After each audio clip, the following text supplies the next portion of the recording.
Baik, selamat siang, selamat datang kepada semua rekan-rekan Yorindo. Terima kasih telah bergabung ke talk show kami hari ini. Rekan-rekan Yorindo, seperti kita ketahui bersama bahwa di masa pandemi ini, secara tidak langsung kita telah dipaksa bertransformasi ke era digital. Mulai dari membangun kebiasaan belanja online, working from home, hingga remote access ke perangkat industri tempat kita bekerja. Digital transformasi tidak hanya membuka peluang dan kesempatan bagi kita semua, tapi juga memberikan celah pada keamanan cyber. Industri manufacture, di mana akan menjadi topik kita hari ini, seperti kita ketahui adalah salah satu industri yang terlebih dahulu menerapkan automation atau smart technology atau yang kita kenal dengan industri 4.0. Apakah kemudian industri ini lebih aman dari resiko keamanan cyber? Atau mereka memiliki lebih besar peluang terjadinya cybercrime. Apa saja resiko keamanan yang muncul di industri manufacture dan departemen mana sajakah yang berpotensi terkena dampak tersebut? Bagaimana cara kita mendeteksi resiko keamanan dan teknologi apa saja yang akan menjadi tren dalam mengamankan industri ini? Untuk itu, Yorindo mengundang beberapa pembicara tamu yang akan membahas lebih detail terkait materi cyber security di industri manufacturing. Sudah hadir bersama kita ada 3 pembicara, yaitu Pak Pedro Libratu Putu. Beliau adalah Principal ICT OT dan Cyber Security Consultant dan Trainer dari PT Vetco Internasional. Silakan bergabung, Pak Pedro. Selamat siang. Selamat siang, Mbak Yolanda. Apa kabar? Halo Pak, apa kabar Pak? Ini masih working from home atau sudah bekerja di kantor nih Pak? Waduh, kalau saat pandemi kayak gini, kayaknya set-set pada lockdown untuk orang luar kebanyakan. Essential production aja yang jalan. Jadi ya kita tetap aja working from home terus. Betul, baik sekali. Oke, berikutnya kita juga sudah ada pembicara kedua, yaitu Bapak Rainer Francis, Direktur PT Tricot Inovasi Teknologi. Silakan bergabung, Bapak Rainer. Sudah ada di sini? Selamat siang, Ibu Yolanda. Selamat Halo, siang, Pak Pedro. Terima kasih. Selamat siang, Pak Rainer. Apa kabar? Senang sekali Baik, Pak Rainer bisa bergabung dari kesibukannya yang masih full nih Pak ya. Ya, terima kasih, Ibu. Kalau Pak Rainer sekarang sudah working in office atau masih working from home juga Pak? Kita di office, Ibu. Wah, mantap sekali. Semangat Pak ya, walaupun banyak yang kita hadapi saat ini, tapi tetap semangat ya Pak. Salam sehat. Salam sehat selalu. Baik, berikutnya kita juga sudah ada Bapak Leonardi Sumasta. Beliau adalah Regional Sales Director dari Claroti Indonesia. Selamat bergabung, Pak Didi, silakan. Selamat siang, Bu Yola. Halo, Pak Leonardi. Apa kabar semuanya, Pak Pedro. Halo, Pak Didi, apa kabar? Sampai ketemu lagi. Ini sudah ada 3 pembicara ahli ya. Nanti Pak Rainer akan membawakan teknologi terkini terkait cyber security atau keamanan yang bisa kita gunakan di area industri manufacture. Untuk itu saya langsung mau bawa talk show ini masuk ke materi pertama. Saya mau coba tanya langsung dengan Pak Pedro. Pak Pedro, saya mau tanya nih Pak, bagaimana Bapak melihat perkembangan keamanan di area industri saat ini yang sangat berkembang pesat ya Pak ya? Baik. Kalau kita berbicara tentang cyber security di dunia industri, terutama di critical infrastructure industry, kita berbicara tentang banyak hal yang kompleks ya sebenarnya ya. Untuk saat ini sebenarnya kita bisa petakan awareness level dari cyber security di OT itu sendiri di masing-masing industri itu vary sekali. Ada perusahaan-perusahaan atau industri yang dia memang sudah mature, ada yang baru mengenal, ada yang sedang merangkak untuk ke sana. Jadi vary sekali gitu ya ininya. Dan juga dia harus dipetakan juga ke sejumlah segmentasi industri, industri energi, industri manufacturing, industri public infrastructure dan semacamnya. Nah, tetapi ada baseline yang sama antara aliran tersebut, yaitu adalah ketika kita berbicara tentang cyber security di OT atau kita bilang ICS cyber security atau OT security, kita tak bisa melepaskan hal tersebut dari yang namanya safety assurance juga, karena kita berangkat dari term safety di sini. Sebagai sebuah industri atau perusahaan, kita akan susah untuk bisa mendapatkan sebuah security assurance di OT-nya kita apabila kita masih tidak melihat safety itu sendiri sebagai sebuah tujuan bersama yang harus kita ensure untuk mencapainya, seperti itu kurang lebih. Nah, Kalau misalnya kita mau mencoba meyakinkan mereka bahwa ini menjadi area yang krusial nih Pak, resiko apa sih sebenarnya yang sangat besar dan kontributor terbesarnya itu dalam terjadinya cyber attack itu seperti apa Pak? Baik, sebenarnya kalau kita berbicara tentang resiko dari apa yang bisa terjadi, the worst case dari OT environment ini sendiri, kita tahu bahwa OT itu sendiri dia berkaitan langsung dengan kehidupan pekerja ataupun stakeholders di site ataupun di pabrik itu ya. Misal ada sebuah pabrik yang dia memproduksi bahan-bahan kimia atau mungkin pabrik mobil atau pabrik barang-barang elektronik kayaknya dia punya line of production sejumlah I/O ada di sana juga iya. Pada akhirnya itu dia mengatur bagaimana jalur produksi tersebut bisa berjalan dengan optimal sesuai dengan peruntukan dan menghasilkan hasil output yang sesuai dengan goals yang ingin dicapai. Jika kita berasumsi, kita hanya bisa berasumsi ya, karena kasus-kasus real, terutama di Indonesia itu bisa dibilang agak susah untuk mencarinya. Entah kenapa. Kalau bisa kita lihat ke US atau Australia, kita bisa dapatkan case-case study yang cukup banyak terkait dengan cyber security incident di lapangan dari sekian macam industri kritis nasional mereka. Nah, khusus untuk Indonesia kita masih belum memiliki sebuah library ataupun sebuah repository untuk hal tersebut. Jadi kita bisa asumsikan bahwa ketika misalnya ada suatu line produksi yang dia misalnya memproduksi satu bagian dari komponen mobil misalnya, ada parameter setting yang seharusnya dia bekerja X, tetapi dia menjadi Y atau Z, ya kan? Di mana operational normalnya adalah di X, sementara karena suatu keadaan dia menjadi Y atau Z, atau mungkin lebih dari itu. Kita bisa lihat adanya perubahan kondisi dari kondisi normal menjadi kondisi yang abnormal, itu bisa menyebabkan beberapa hal. Di antaranya adalah mungkin yang paling minim adalah mungkin produksinya hasil output dari produk tersebut menjadi cacat atau tidak sesuai dengan peruntukan. Misalnya, contoh ya, kita berusaha untuk mencampurkan misalnya komponen besi dengan tembaga atau semacamnya untuk mendapatkan sebuah racikan material yang lebih kuat. Contoh aja, saya bukan orang metalurgi jadi saya nggak terlalu paham, tapi konsepnya seperti itu. Ya. Besinya sekian, tembaganya sekian, dan ini sekian akan menjadi sebuah besi yang lebih kuat misalnya. Tetapi karena parameter settingnya berubah karena suatu hal, bisa karena malware kah, bisa karena kesalahan produksi, kesalahan operasi, bisa karena ada intruder dari luar dan semacamnya, ternyata produknya tidak seperti yang diharapkan gitu loh. Maka akan jadi cacat produk ya, Pak, itu paling minimal sekali seperti itu, cacat produk atau proses areanya terhenti gitu loh. Itu bisa juga terjadi. Nah, tetapi sebenarnya kalau misalnya kita berbicara tentang hal tersebut, kita sedikit banyak berbicara tentang masalah financial exposure.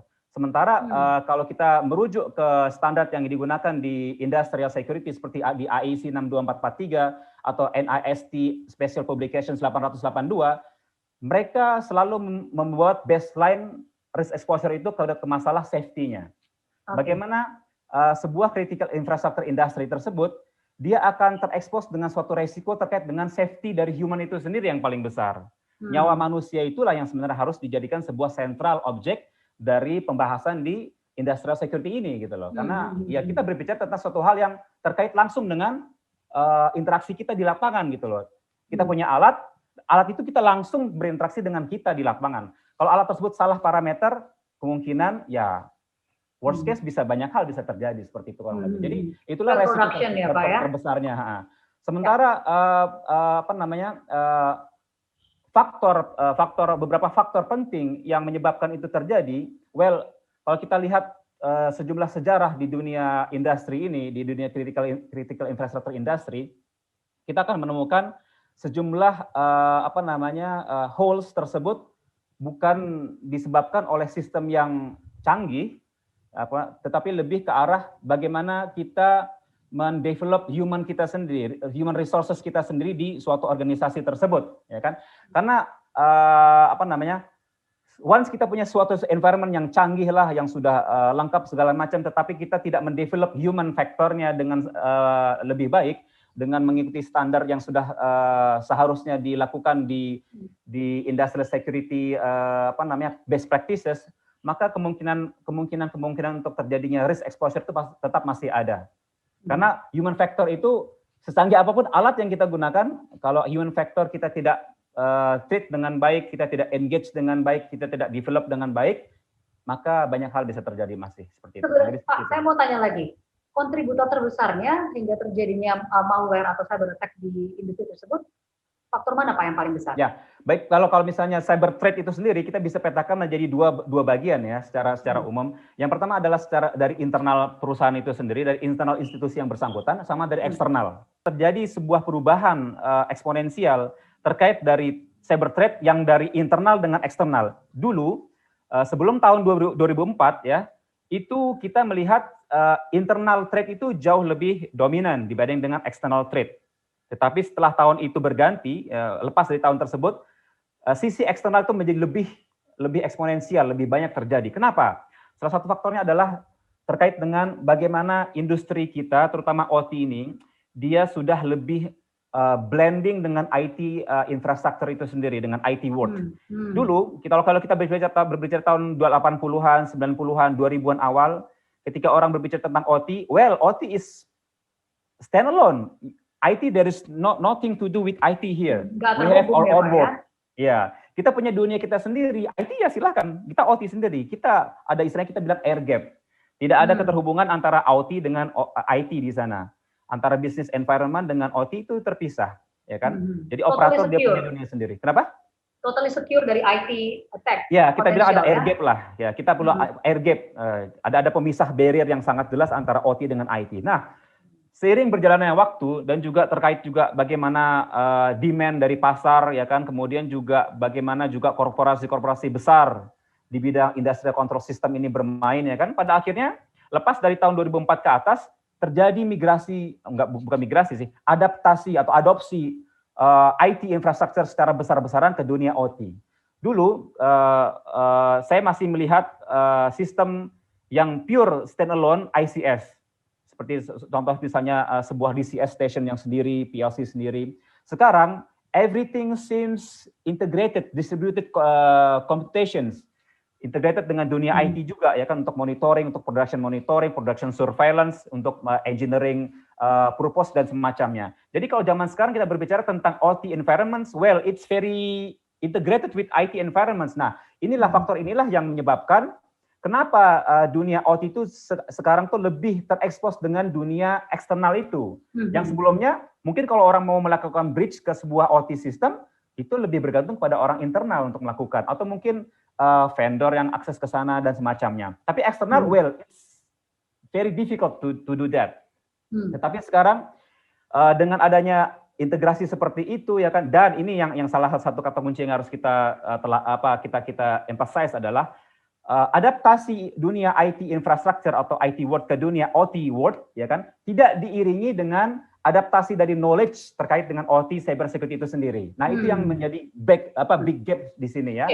Ini jadi menarik Pak Pedro, karena begitu muncul cyber security potential risk di area OT, yang menjadi pertanyaan berikutnya adalah siapa yang akan in charge Pak untuk turun menangani hal tersebut? Baik, pertanyaan bagus dari Mbak Yolanda. Terima kasih Mbak. Baik, sebenarnya ini satu pertanyaan simple, tetapi kalau kita tanyakan ke masing-masing pelaku industri, itu jawabannya akan sangat-sangat peris. Karena di dunia OT itu sendiri, terjadi sebuah pemetaan pekerjaan yang bisa dibilang di satu sisi dia bisa jelas, satu sisi dia masih gray area. Minimal antara orang IT dengan orang OT-nya itu sendiri. Jadi kita masih ada berbicara tentang IT organizations dan OT organizations. OT organization. Untuk mature organizations, ya kan, perusahaan-perusahaan yang sudah memiliki mature policy, mature practice di bidang industrial security, kemungkinan besar kita akan melihat adanya segregasi yang jelas antara IT organizations dengan OT organizations. Ya, mungkin kita boleh tarik sedikit summary Pak Pedro. Ya. Kita bicara job summary Pak ya, biar bisa membedakan mereka secara real. Betul. IT kita bicara di IT infrastruktur. Kalau OT-nya sendiri, scope of work-nya seperti apa sih Pak? Kita bicara summary saja. Baik, summary-nya ini kita bisa lihat ke Purdue model, nanti bisa kita dilihat di slide-nya, Purdue model, dan juga dari penjelasan yang dijelaskan di AIC 62443 ataupun NIS SP 882 bahwa ICS atau OT itu sendiri, term itu sendiri, dia mengacu ke sejumlah level hierarki di Purdue Model. Level 1, 2, dan 3 kita bilang. Level 1, 2, dan 3 atau layer 1, 2, dan 3 ya. Whatever lah ya, bisa pakai level atau pakai layer. Nah, intinya level 1, level 2, atau level 3 ini dia terkait erat dengan proses controller itu sendiri. Ya kan, kalau misalnya di dunia ICS atau OT kita akan kenal namanya ada PCS, ada sensing devices, ada actuator devices, ada DCS, ada SCADA, ya kan? Ada server-server yang terkait dengan control system, baik di industri energi ataupun di industri-industri yang lain seperti industri manufacturing company, itu pasti ada seperti itu, barang-barang itu pasti ada di sana. Mungkin namanya agak berbeda, mungkin sistem yang digunakan misalnya di manufacturing industry dia gunakan PLC base kah dengan tambahan SCADA kah atau remote atau RTU kah semacam itu. Tetapi konsepnya tuh jelas. Ya kan, ICS itu dia mengurus atau memanage sesuatu hal yang dia terkait dengan proses secara langsung. Di mana ada proses, ya kan? Contoh misalnya nih ya, mudahnya ya, di rumah kita punya heater, water heater, ya kan? Water heater kita punya sensing devices sama actuating devices kan. Sensingnya adalah temperatur sensor, kemudian actuating devicesnya adalah krannya, ya kan, atau tombol temperatur yang kita bisa increase temperatur, ya kan, decrease temperatur seperti itu. Itu dua hal yang common kita dapatkan di water heater. Nah, itu kalau kita petakan ke OT environment, itulah OT environment. Alat ataupun devices yang dia terkait langsung dengan proses measurement, proses management, proses controlling, itu bisa dikategorisasikan sebagai bagian dari OT environment. Nah, kalau kita rujuk ke Purdue Model, itu sampai up to level 3 ya. Level 3 itu adalah level tertinggi, nanti di sana bisa dibedakan lagi level 3,5 dan semacamnya. Nah, up ke sana itu adalah bagiannya dari OT organization. Sementara di atas itu, level 4, level 5, enterprise network, itu adalah levelnya IT organization. Kurang lebih seperti itu untuk summary-nya. Oke, cukup menarik ya Pak ya, karena Bapak sampaikan tadi kita bicara mengenai scope of work OT. Di beberapa industri mungkin mereka akan melihatnya dengan nama yang berbeda-beda, Pak. Betul. Dari beberapa peserta yang registrasi di acara talk show kita hari ini bisa kelihatan sebenarnya bahwa beberapa di antara mereka tidak mengenal istilah OT, kategori OT ya, atau mungkin belum memiliki tim operasional teknologi. Nah, ini akan menjadi pertanyaan berikutnya, bagaimana tingkat kewaspadaan di industri tersebut, Pak? Kita bicara industri manufacture ya. Waspadaan mereka terhadap potensi risk yang ada di OT itu seperti apa Pak, awareness mereka so far? Baik dia di industri manufacturing industry kah atau di industri-industri yang lain, once dia melihat OT itu sendiri sebagai sebuah hal yang krusial terkait dengan production operations mereka, mau nggak mau mereka akan melihat, mereka harusnya melihat ya by default ya OT itu sebagai suatu hal yang penting. Gampangnya seperti inilah. Ketika kita menjalankan mobil, ya kan, apa sih komponen yang paling penting dari mobil kita supaya dia bisa tetap berjalan dengan baik? Mesinnya misalnya, rodanya harus bagus, ya kan, safety first, ya kan, mesin, ya kan, safety sama security juga dan semacamnya. Nah, begitu juga dengan bagaimana kita melihat di industri manufacturing industry ini terkait dengan OT environment-nya, ya kan. Kalau misalnya suatu organisasi atau suatu perusahaan dia belum bisa melihat OT itu sebagai barang yang wah, gua harus punya ini terus gitu loh. Gue harus maintain nih barang supaya tetap jalan dengan baik, supaya produksi gue tetap nyala ya, tetap on, tetap reliable ya kan. Apa yang harus kita lakukan di OT? Oh, kita ada maintenance-nya, kita ada bagaimana cara melakukan upgrade segala macam, operations prosedurnya seperti ini. Ada hal-hal yang harus dilakukan di sana gitu loh, untuk bagaimana ensure si OT environment ini tetap berjalan dengan baik. Nah, pertanyaannya adalah ini pertanyaan basic lagi nih sebelum kita menjawab awareness-nya ya. Bagaimanakah pandangan mereka, pandangan rekan-rekan kita di industri-industri manufacturing industry tersebut terkait dengan OT di tempatnya mereka? Apakah mereka melihat OT itu adalah suatu hal yang we must to have this kind of things always running to ensure the production operations on, ya kan? Ataukah sekedar ya kalau mati nggak apa-apa lah Pak, kita bisa kanibal yang lain, kita pasti dari redundant sistem kok Pak, tenang aja. Jadi yang ini mati kita masih punya yang lain gitu. Tapi kalau yang ini mati semua gimana? Ya shutdown. Nah, shutdown ini kalau misalnya kita udah ngomongin shutdown, bagaimanakah level financial exposure-nya ya terkait dengan shutdown tersebut? apakah perusahaan masih bisa menerima hal tersebut sebagai hal yang oke lah, nggak apa-apa 1 dan 2-3 hari kita masih nggak dengan masalah ya. Tapi ada juga perusahaan yang wah nggak boleh, kita harus on terus, ya kan? Kita harus on terus, kita harus keep productions, ya kan? Karena customer kita membutuhkan produk kita all the time seperti itu. Jadi itu harus dikembalikan ke sana dulu. Nah setelah itu barulah kita bisa petakan. Ketika asumsi ya, ketika kita melihat kita sudah melihat OT itu sebagai suatu hal yang must have and must running and essential kind of things yang harus kita punya dan harus berjalan dengan baik. Nah, barulah kita melihat ke hal yang lain. Sejauh mana kita bisa melihat OT itu sendiri dikaitkan dengan the whole story of our company. Perusahaan kita, bagaimana kita melihat OT ini? Ada kaitannya nggak dengan safety di sana?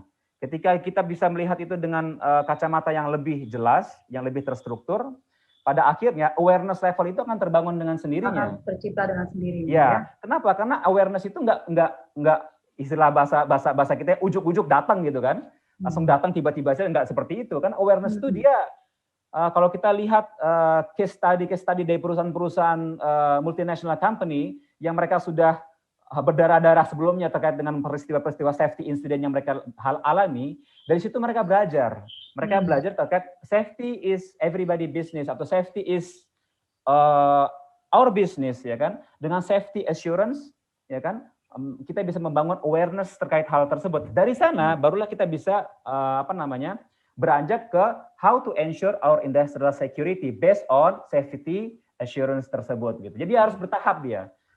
Tidak bisa nge-bypass ke security assurance tanpa kita emphasize di safety assurance terlebih dahulu. Jadi itu dua hal yang saling berketergantungan ya Pak ya, bicara safety dan security-nya. Oke, thank you Pak Pedro tadi sudah menjelaskan lebih detail, kita bicara mengenai resiko keamanan di area ICS dan siapa sih sebenarnya yang harus in charge di area tersebut, OT atau kalau IT. Potensi itu real, resiko itu ada. Teknologi seperti apa sih yang sekarang sedang berkembang untuk mengcover area tersebut? Kita ingin lihat seperti apa teknologi terbarunya.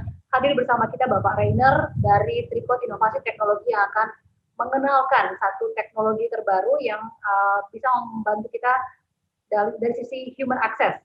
Pak Rainer, silakan Pak Rainer bergabung kembali. Ya, terima kasih Bu Yolanda atas kesempatan yang diberikan. Silakan Ibu.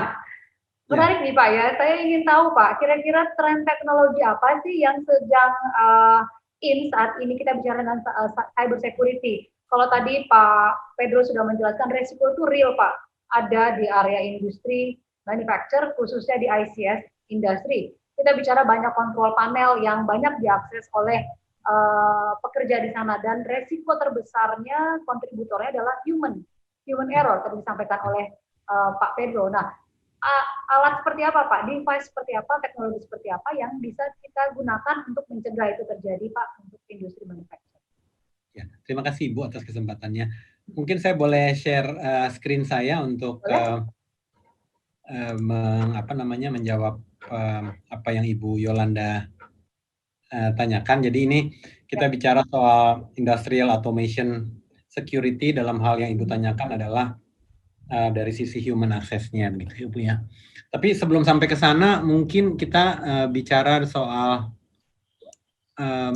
isu-isu terkini yang dihadapi oleh industri dan apa aja yang menjadi concern mereka begitu Ibu ya. Yang pertama adalah mengenai traceability-nya dan connectivity-nya yang menjadi kunci dan tren di otomatisasi di industri ya Bu ya. Artinya bagaimana mereka bisa trace bahwa mesin ini dinyalakan oleh siapa pada saat kapan gitu ya, dan bagaimana koneksitasnya. Yang kedua profile loginnya dan false authentication-nya. Ini bisa menjadi salah satu risiko yang terjadi. Artinya begini, kita zaman sekarang kenal password, kita kenal username begitu ya, tapi istri mana sih yang nggak tahu PIN ATM suaminya kan gitu ya kira-kira ya. Nah itu juga bisa terjadi di industri ini, bahwa seseorang yang lain itu juga punya tahu username dan password untuk orang lainnya. Kalau cuman yang tahu tuh satu ke satu gitu ya, satu orang tahu satu orang gitu ya. Tapi kalau satu orang tahu 10 orang, Itu menjadi risiko yang dikatakan di nomor 2. Dan kemudian ada jenis-jenis industri yang di sini dikatakan low volume, high mix production. Itu mereka membutuhkan autentikasi yang berulang begitu. Pindah ke sisi sini autentikasi lagi, pindah ke sisi sini autentikasi lagi. Nah, autentikasi ini memerlukan proses tersendiri. Dan yang keempat adalah ada terlalu banyak password. Kalau ada mesin yang banyak mereka jalanin, mereka harus punya banyak username dan password. Dan bisa saja seseorang memakai satu username dan satu password gitu, tapi itu meningkatkan risiko, Ibu. Jadi dan para pemirsa. Jadi kalau dia pegang 10 mesin gitu ya yang dia harus jalanin, ada repeating autentikasi juga, maka dia harus paling kurang 10 gitu ya. Bisa saja dia pakai satu, tapi risikonya adalah kalau orang lain tahu, maka 10-10-nya itu akan dijalankan oleh orang lain. Jadi ini adalah current issue dan industry concern. Nah, selanjutnya Ibu, saya lanjutkan sedikit. Nah, ini yang terjadi dalam industri kita sekarang. Orang pakai fingerprint. Sekarang masalahnya adalah touch ya Bu ya. Jadi ini masalah higienik nih. Jadi orang juga takut ragu-ragu. Ini memang solusi yang baik untuk secara autentikasi, tapi dengan adanya pandemik seperti ini menjadi concern utama. Yang kedua adalah login gitu ya. Passwordnya apa, username-nya siapa, passwordnya seperti apa. Ada juga RFID, tapi kita nanti akan melihat bahwa kartu RFID tidak selamanya bisa digunakan. Apalagi untuk industri-industri yang memerlukan clean room atau industri-industri farmasi, tidak sesederhana itu bagi mereka soalnya. Atau USB bahkan sekalipun. Kalau USB-nya hilang bagaimana kan gitu ya. Jadi ini adalah kita bilangnya outdated autentikasi. Jadi autentikasi yang udah ketinggalan begitu ya, boleh dibilangnya outdated. Nah, selanjutnya ada kebutuhan yang meningkat di dalam industri di mana ada yang namanya clean room environment gitu ya. Jadi kita menyadari bahwa kebutuhan ini ada dan tidak dengan kondisi seperti ini maka tidak sembarangan barang, tidak dengan cara yang biasa orang masuk ke suatu area. Kemudian ada pilihan lain yaitu fingerprint atau kartu RFID. Tetapi kartu RFID ini bisa menjadi tidak efisien Ibu kalau di operasi area operasi tertentu. Jadi kartu-kartu seperti ini kita mesti bawa, ambil atau digantung, taruh lagi dan sebagainya. Kemudian yang paling jadi suitable, yang paling menarik adalah sebenarnya iris mata. Jadi itu bagian donatnya mata tuh gitu ya, dan atau facial recognition gitu ya. Itu menjadi opsi yang paling menarik. Dan tambahan lagi adalah aksesnya harus cepat dan kalau bisa tidak ada sentuhan Ibu dan para pemirsa supaya proses dapat berlangsung dalam waktu yang lebih cepat. Dan pada saat yang sama, karena memang dalam masa COVID ini kita semua beralih ke touchless ya Pak ya. Jadi mungkin fingerprint salah satu teknologi yang akan ditinggalkan ya Pak ya. Betul Bu, betul. Dan kita juga menghindari namanya false login issue. Jadi isu yang berkaitan dengan salah login gitu ya. Nah ini kan ngabisin waktu. Sementara industri itu kan bicaranya produktivitas per detik tuh ya Bu ya. Jadi kalau mereka false login, maka itu mengurangi sekian detik dan pada akhirnya itu urusannya sekian rupiah Ibu. Nah, jadi kata kuncinya dari pertanyaan yang tadi, saya kalau boleh kembali ke pertanyaan Ibu Yolanda, you are the key. Jadi orang itu sendiri adalah kunci untuk mengoperasikan peralatan yang dioperasikan oleh perusahaan Ibu. Kira-kira begitu. Oke, menarik sekali. Berarti ini menggunakan apa nih? Iris ya Pak ya? Iris mata, ya Bu. Iris betul. Mata ya? Di bagian mata kita itu ada seperti donatnya gitu ya Ibu ya. Itu dia memiliki pola tertentu yang bahkan mata kiri dan mata kanan saja berbeda. Ya? Berbeda. Okay. Dan kemungkinan bahwa saya dan Ibu sama itu 1 berbanding 10 pangkat 78. Saya juga udah nggak bisa ngitung untuk 1 banding 10 pangkat 78. Banyak sekali ya Pak. Ya, nah facial juga memang pilihan yang lain. Cuman di zaman sekarang ini kan wajah udah banyak tertutup gitu ya. Ya, dengan masker ya. Betul, dan itu mengurangi sedikit banyak mengurangi akurasi dari pengenalan kepada wajah. Apalagi Ibu ya, kalau di industri itu orang pakai seragam yang sama. Terus mereka pakai juga jangan-jangan pakai face shield Ibu. Nah, face shield itu pakai head cap juga ya Pak ya. Betul, betul. Nah, itu semua membuat pantulan dan sebagainya dan itu mengurangi akurasi dari face recognition. Jadi yang kami mau sampaikan sebagai solusi terbaik adalah menggunakan iris mata untuk field automation, Ibu.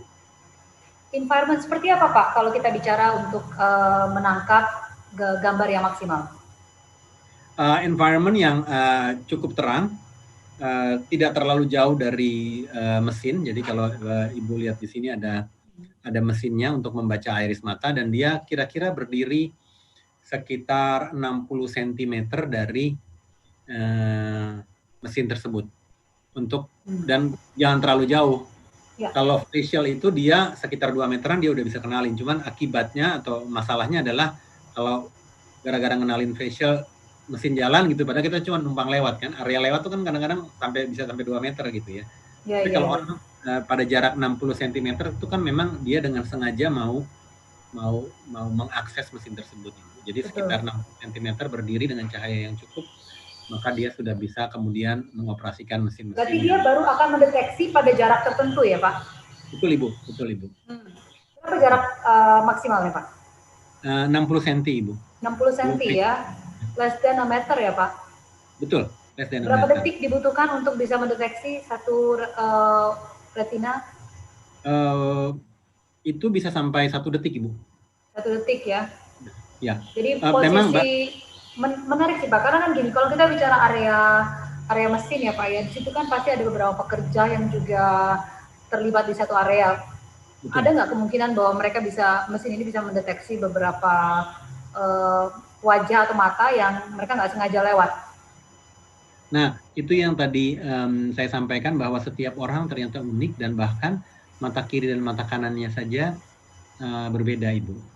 Jadi walaupun saya dan Ibu katakanlah saudara kembar gitu ya Bu ya, dan kita lewat di depan mesin yang sama, dia karena itu mesin hanya saya yang boleh operasikan, maka waktu saya lewat saja atau saya mengabsen diri saya di mesin tersebut baru. Pak, pertanyaan berikutnya nih Pak, menarik buat saya melihatnya ini ada di sebuah mesin ya. Begitu ya. Saya men-scan retina mata saya, kemudian mesin itu langsung terbuka loginnya atau saya masih harus input beberapa prosedur lagi? Saya kasih video ya Ibu ya, untuk sebagai jadi Ibu Yolanda melanjutkan pertanyaan Ibu, ini adalah contoh di mana seseorang melakukan akses kepada mesin. Dan biasanya yang dia lakukan adalah dia mengisi username dan dia mengisi password. Nah, kita lihat bagaimana prosesnya. Jadi seseorang berdiri. Nah, ini mesinnya. Nah, Ibu lihat. Nah, dia udah bisa tuh. Langsung. Ini kayak webcam aja ya Pak ya modelnya ya? Kira-kira begitu Ibu. Kira-kira begitu. Kira-kira begitu, saya ulangi sedikit.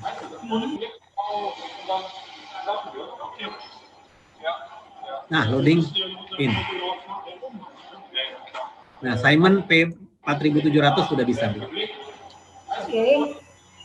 Ya, jadi itu gambaran dari apa yang bisa dilakukan oleh peralatan ini. Yes. Cukup cepat ya Pak ya. Saya pikir masih harus ada isi-isi form lagi ya. Betul. Oke, menarik sekali. Pak, satu lagi Pak. Apakah alat ini hanya webcam saja atau ada bawaan kayak semacam servernya atau boxnya Pak? Jadi dia memang bisa berdiri sendiri. Biasanya dia kalau mau dioperasikan sendiri, dia nanti nyambung dengan manajemennya si mesin tersebut. Nanti ada koneksivitas lewat REST API, HTTP dan seterusnya. Nanti lewat koneksi mesin ke mesin, hal tersebut bisa dilakukan. Artinya bisa dibaca oleh sistem manapun ya Pak ya?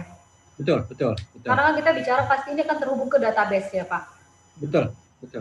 Database dan dia akan terhubung ke sistem mana saja yang ada di industri tersebut ya. Jadi artinya ini open ya Pak ya? Betul, open Oke, protocol. menarik sekali. Oke, kalau dari Tricode sendiri sebagai distributor tunggalnya atau ada rekanan yang lain Pak di Indonesia? Jadi ini memang peralatan yang spesial untuk didistribusikan atau digunakan di industri. Jadi memang tidak banyak juga yang aware bahwa teknologi ini ada, Ibu. Yes, saya juga baru tahu bahwa ini sudah masuk Pak dan sudah mulai dipasarkan di Indonesia. Cukup menarik ya. Iya, betul. Oke, baik, terima kasih Pak Rainer, kita sudah diupdate teknologinya yang terbaru. Ada satu lagi, Iris. maaf, boleh Oh, tambahin? Ya. Ya, jadi peralatan ini selain itu, selain dari sisi keamanan, di waktu yang lebih panjang, dia memberikan keuntungan secara ekonomis, Ibu.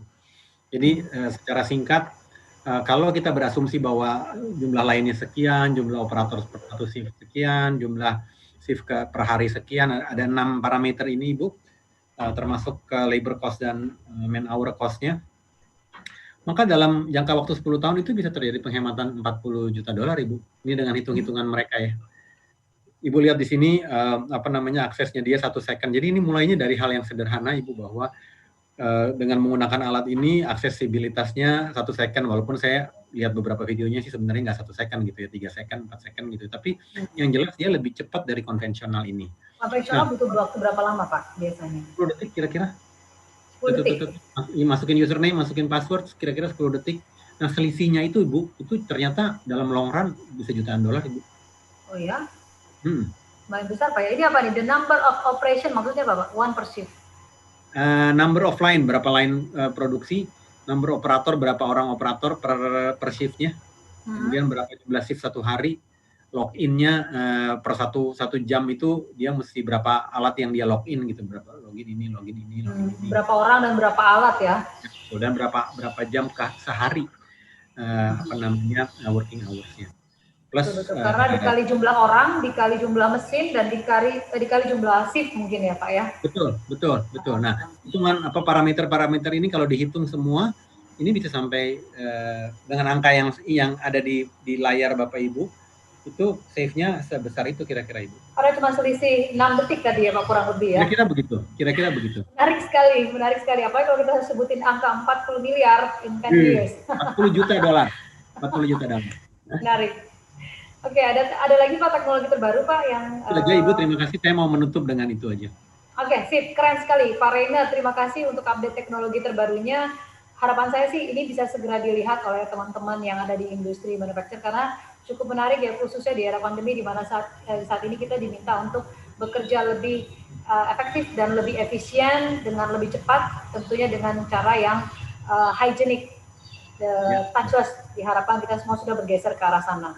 So teknologi akses control yang lebih ke fingerprint atau access card mungkin ini akan menjadi teknologi yang akan ditinggalkan di beberapa tahun ke depan. Kita mengarah ke teknologi yang terbaru. Sekali lagi terima kasih Pak Rainer, cukup menarik update dari Bapak. Kalau tadi kita sudah diajak melihat teknologinya nih seperti apa nih ke depannya, tapi kita belum melihat nih Pak, kira-kira resiko keamanannya akan berkembang sejauh mana dan bagaimana sih kita diajak untuk melihat deteksi dini dari resiko-resiko yang mungkin terjadi di industri manufacture. Untuk itu saya mau langsung panggil saja Bapak Leonardi Sumasta selaku Regional Sales Director dari Clarity Indonesia. Silakan bergabung Pak Leonardi. Ya, selamat ketemu kembali Ibu Halo, Yola. Halo Pak Didi, senang sekali bisa bergabung lagi ya. Pak Didi, tadi kita sudah melihat hal yang menarik nih Pak, yang disampaikan oleh Pak Pedro dan Pak Rainer, bahwa ada mix tanggung jawab antar OT dan IT ya Pak ya. Mereka masih bingung siapa sih sebenarnya yang harus in charge dalam hal keamanan di industrial control system.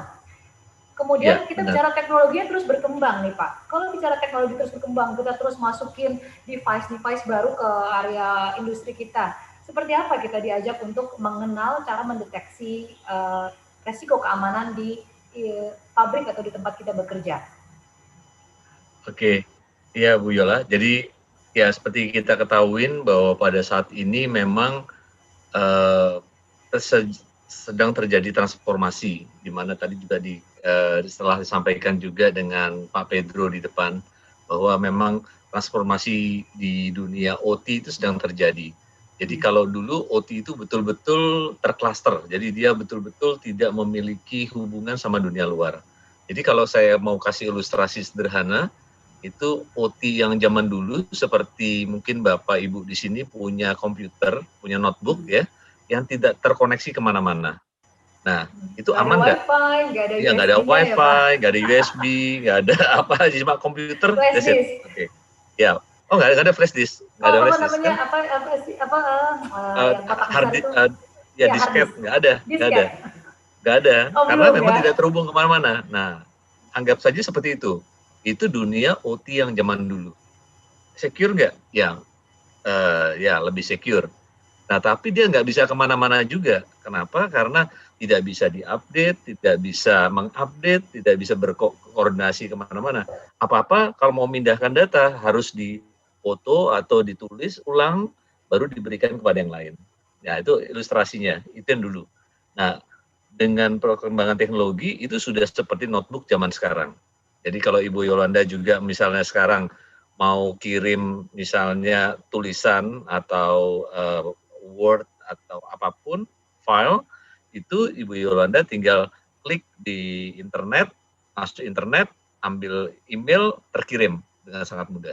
Nah, dunia OT sudah mencapai taraf yang seperti itu. Makanya namanya sekarang ada istilah Industry 4.0, Manufacture 4.0, di mana ada Internet of Things, di mana ada data yang dari dunia OT menuju melalui dunia IT terkorelasi di sana, terhubung di sana. Nah, ini membuka satu resiko yang muncul. Memang ini sebagai akibat dari terjadinya keterbukaan tadi. Nah, apakah ini berbahaya? Ya, berbahaya. Apakah ini tidak bisa ditanggulangin? Sebenarnya sangat bisa, karena teknologi yang sekarang sudah banyak sekali yang bisa mensupport, termasuk produk dari kami, Claroti. Kami memang fokus untuk memproteksi dunia OT dari serangan malware maupun cyber attack ini. Resiko cyber attack ya, Pak? Betul, betul. Nah, kalau seperti itu, apa sih sebenarnya resiko terbesar, Pak, yang mungkin terjadi di area control system ini? Ya, mungkin saya sedikit share saja ya, sedikit di saya punya presentasi.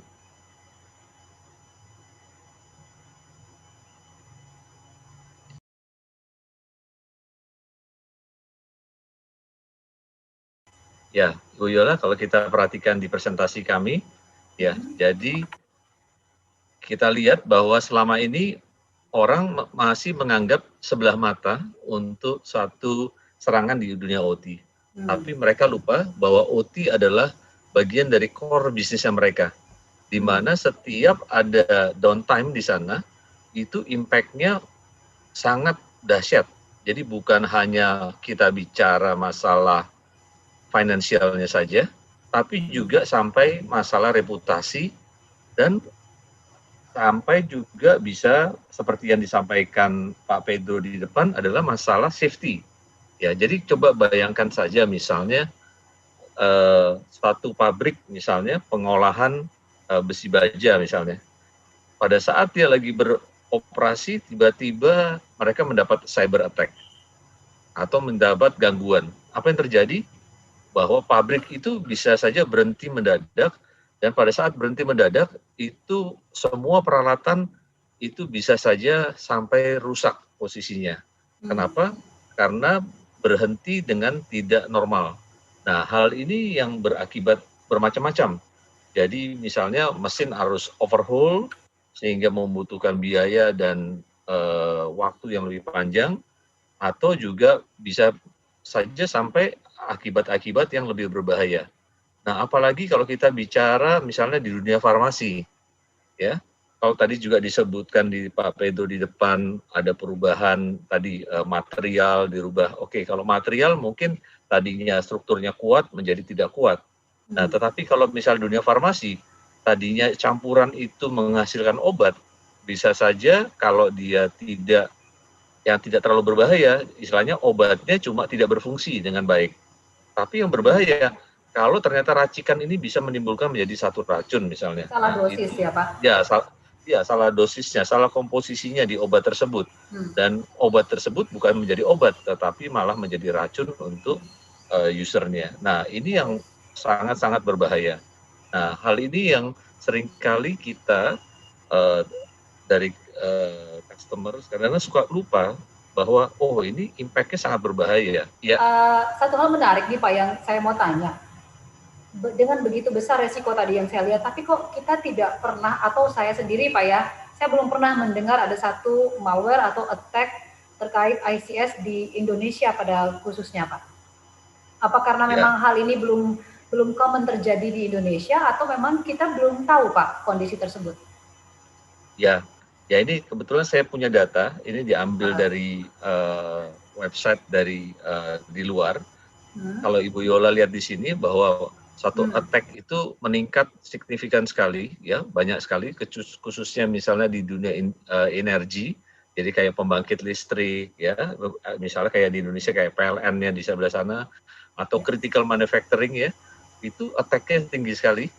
Dan kalau kita lihat juga di data ini, kita lihat sampai angkanya mencapai 14 second ya. Wow. Jadi setiap 14 detik itu ada satu serangan ransomware. Iya. Jadi ini data ini sebenarnya sudah ada ya. Kalau tadi Ibu Yola, kenapa kok kita nggak pernah dengar ya? Nah, ini pengalaman saya juga di beberapa customer Pak ya. Jadi Bu ya. Jadi di beberapa customer saya pernah juga lakukan POC di sana, dan yang menarik pada saat POC itu sebenarnya kita menemukan ada malware di sana. Nah, cuma karena untuk menjaga stabilitas dari company dan customer-nya, karena ini national company, jadi mereka minta kami untuk istilahnya disclose ya, untuk berahasiakan informasi ini. Jadi hal seperti itu yang banyak terjadi. Jadi karena selama ini OT itu sebenarnya memang secara perangkat mereka nggak didesain untuk secure. Ya berbeda kalau dengan IT. Mungkin kalau Bu Yola tahu kalau di IT itu teman-teman IT di sini mungkin ini kan bapak-bapak, ibu-ibu di sini kan pemain dari orang-orang dari IT semua ya, sudah mungkin puluhan tahun di IT. IT itu sangat aware sama namanya security. Tapi kalau di OT itu security adalah hal yang baru. Baru mungkin sekitar 2 sampai 4 tahun terakhir ini saja mereka baru aware karena sudah muncul semenjak industri 4.0 ini Pak ya, sedang masih benar sekali Bu Yola. Jadi setelah muncul industri 4.0, manufacturer 4.0, nah muncullah mulai serangan-serangan seperti ini. Nah, hal ini yang kadang-kadang mereka masih menutupi ya, menutupi informasi-informasi ini. Misalnya mereka dapat serangan, kadang-kadang mereka juga tidak tahu. Jadi bukan kadang-kadang tidak terbuka ya, karena tidak tahu, karena mereka tidak memiliki tools yang tepat. Ya, karena mereka belum memiliki tools yang untuk melakukan analisa apakah mereka sistemnya secure atau not secure. Ya.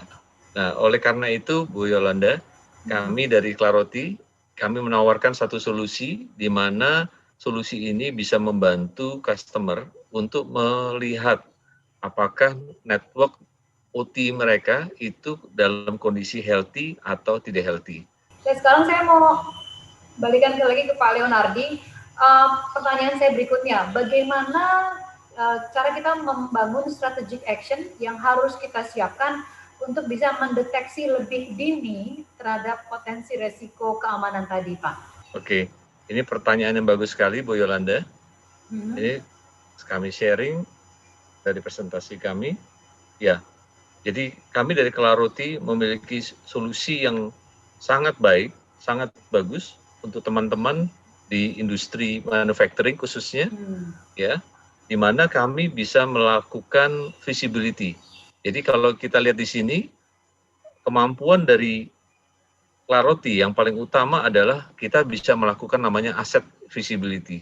Jadi dengan asset visibility ini, user bisa mengetahui secara detail perangkat-perangkat apa yang mereka miliki, termasuk juga di dalamnya mulai dari serial number-nya, part number-nya, ya, sampai interkoneksinya, dan termasuk kita bicara semua kontrol panel yang ada di area produksi kita nih Pak. Kita bisa melihat apa saja yang ada di sana gitu ya.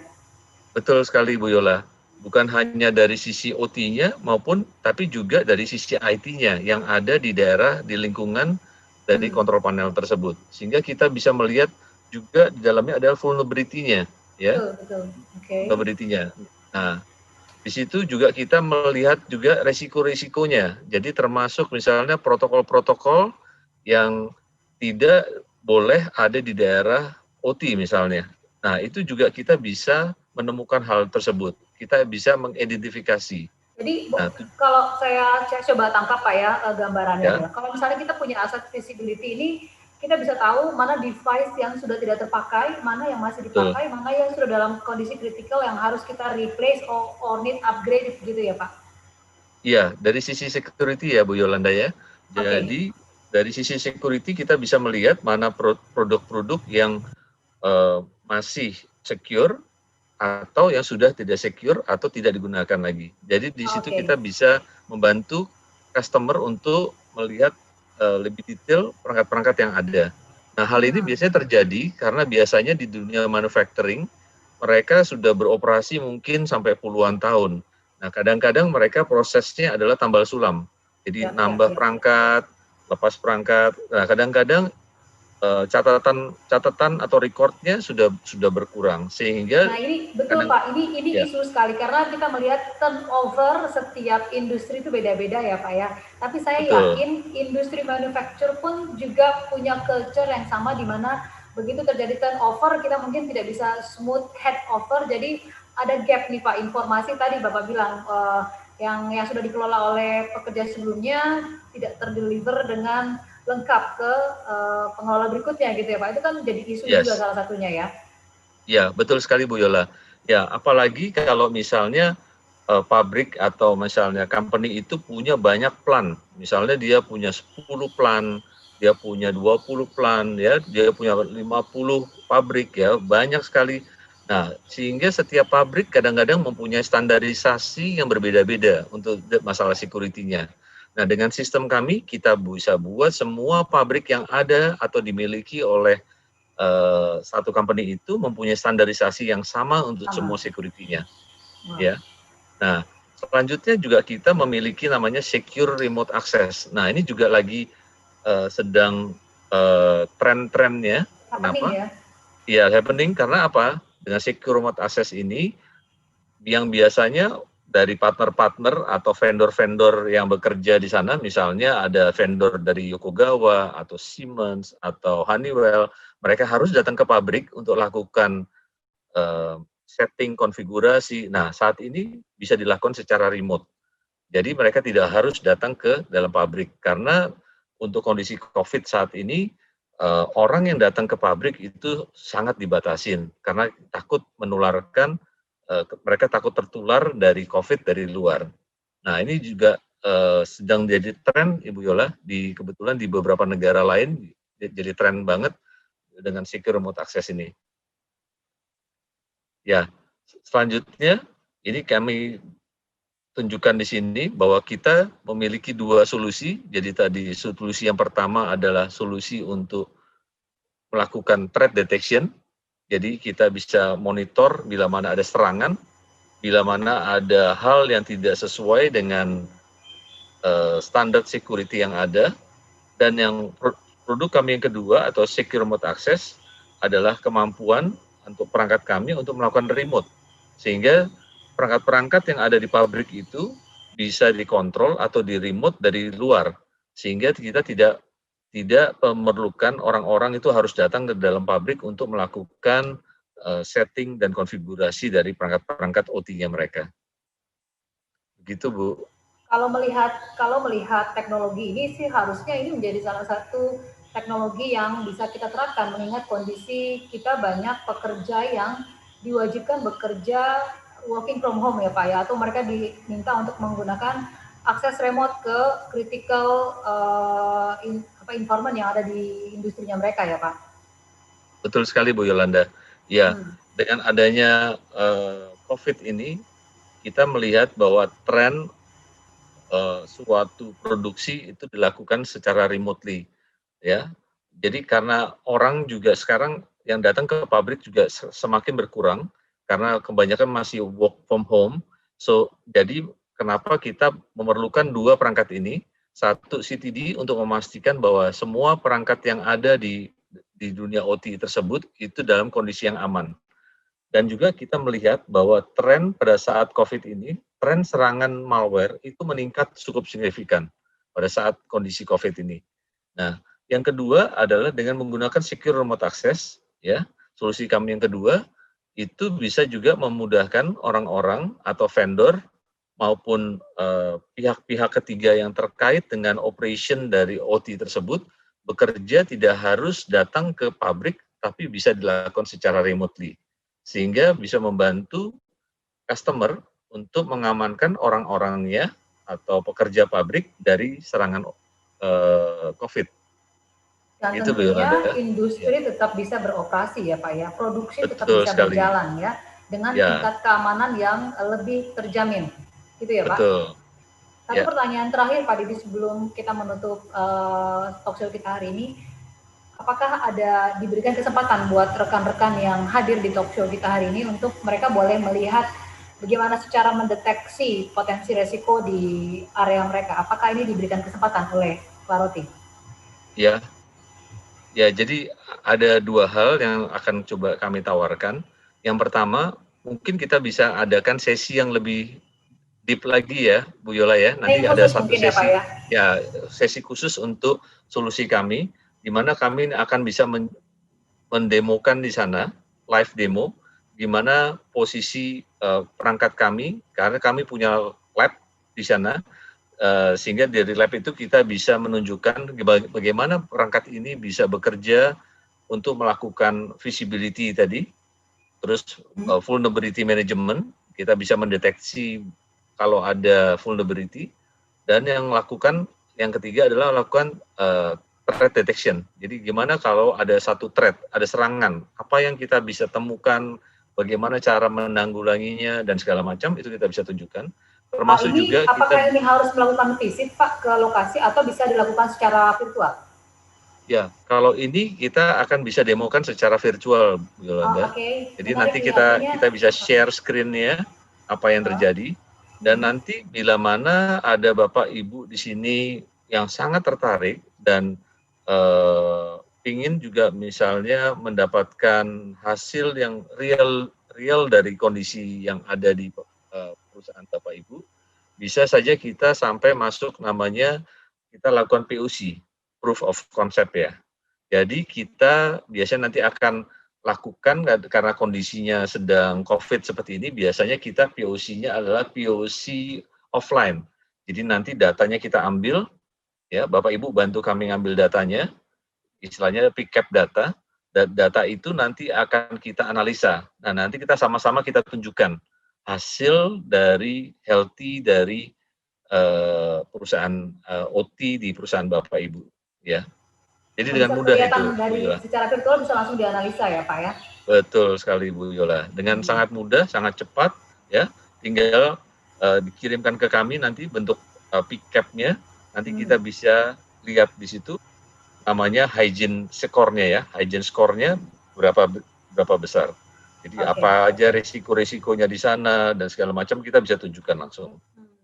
Oke, satu lagi nih Pak sebelum selesai, ini Claroti ini produk dari mana Pak ya? Taiwan kah, Korea atau dari mana Pak? Ya, kita perusahaan dari US, Ibu Yola. Kita punya headquarter ada di New York. Kalau di Indonesia sendiri gimana Pak?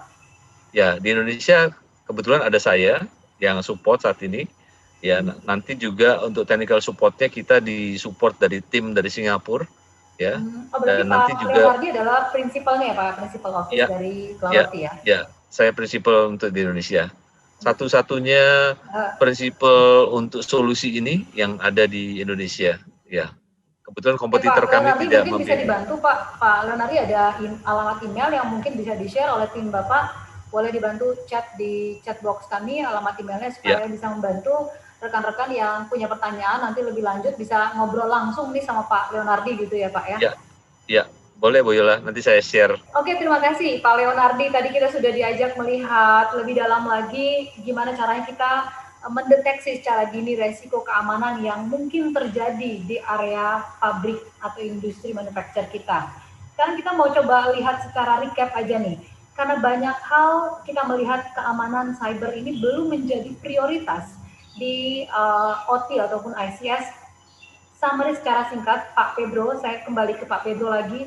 Apa sih yang harus menjadi key point yang ditawarkan ke pihak manajemen oleh teman-teman IT ataupun OT dalam hal menjelaskan bahwa ini harus menjadi prioritas bersama? Monggo silakan Pak Pedro. Baik, intinya adalah ketika kita berhadapan dengan suatu organisasi atau institusi yang belum mengenal industrial security secara baik ataupun masih mengenal secara awal ataupun sama sekali belum pernah mengenal apa itu OT atau ICS security, maka ada satu term yang common sense yang kita bisa gunakan di semua lini industri, yaitu term safety. Kita bicara tentang safety dulu deh, terkait dengan safety di industri masing-masing, di perusahaan masing-masing, di institusi masing-masing. Bagaimana safety itu ada menjadi, apakah dia menjadi ruh yang berharga dalam operations sehari-hari ataukah tidak? Karena dari safety itulah bisa dikatakan dari safety itulah kita akan beranjak menuju ke industrial security atau OT security itu sendiri. Tanpa adanya safety assurance yang baik di suatu institusi, maka sepertinya jauh panggang dari api kita akan melangkah ke OT cyber security assurance. Betul. Oleh karena itu makanya awareness itu sendiri seharusnya dia dibangun bertahap. Kita bangun awareness dari safety dulu, barulah kita beranjak ke cyber security di OT itu sendiri. Seperti itu kurang lebih. Terima kasih Pak Pedro sudah memberikan closing summary dari kegiatan kita hari ini. Saya sekarang mau mengundang semua para pembicara, Pak Leonardi, Pak Reiner, dan Pak Pedro. Saya mengucapkan terima kasih hari ini sudah melengkapi talk show yang kami selenggarakan. Oke, saya mau ucapkan terima kasih banyak buat para pembicara hari ini yang sudah berpartisipasi dan berkontribusi memberikan update teknologi buat rekan-rekan yang telah hadir hari ini. Khususnya buat para tamu-tamu yang dari industri manufaktur. Semoga apa yang kita sampaikan hari ini bisa memberikan manfaat, membuka wawasan baru, mengenal apa saja resiko dan apa saja teknologi yang mungkin muncul di industri manufaktur kita. Oke, terima kasih para pembicara. Sampai ketemu lagi di sesi talk show Yorindo bersama Yorindo berikutnya.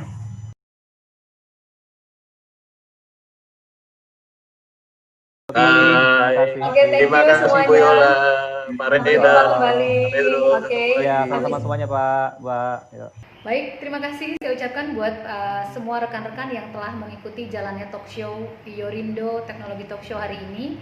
Dan kepada semua peserta, jangan lupa di akhir acara kita ada informasi untuk mengikuti sesi giveaway dan quiz, di mana kami akan memberikan 2 unit drone dan 5 voucher GoPay senilai masing-masing Rp100.000. Bagaimana caranya untuk memenangkan giveaway tersebut? Nanti silakan dilihat di screen. Ini adalah tata caranya untuk mengikuti. Pertama harus subscribe di YouTube channel kami supaya nanti berikutnya bisa mengikuti jadwal kegiatan talk show ataupun seminar Yorindo di kemudian hari. Kemudian juga ada beberapa tata cara lain, silakan diikuti. Nanti apabila sudah selesai, silakan mengisi feedback form yang ada di layar saat ini. Ada beberapa pertanyaan yang harus diisi buat peserta yang mampu menjawab pertanyaan dengan tepat seputar materi talk show hari ini. Kami akan umumkan pemenangnya pada hari Selasa pagi dan hadiah akan dikirimkan pada hari yang sama kepada para pemenang. Semoga Anda menjadi salah satu yang berhasil memenangkan giveaway tersebut. Baik, dengan demikian saya akan menutup acara talk show hari ini dan sampai jumpa di acara Yorindo berikutnya. Salam sehat selalu dan tetap semangat. Selamat sore.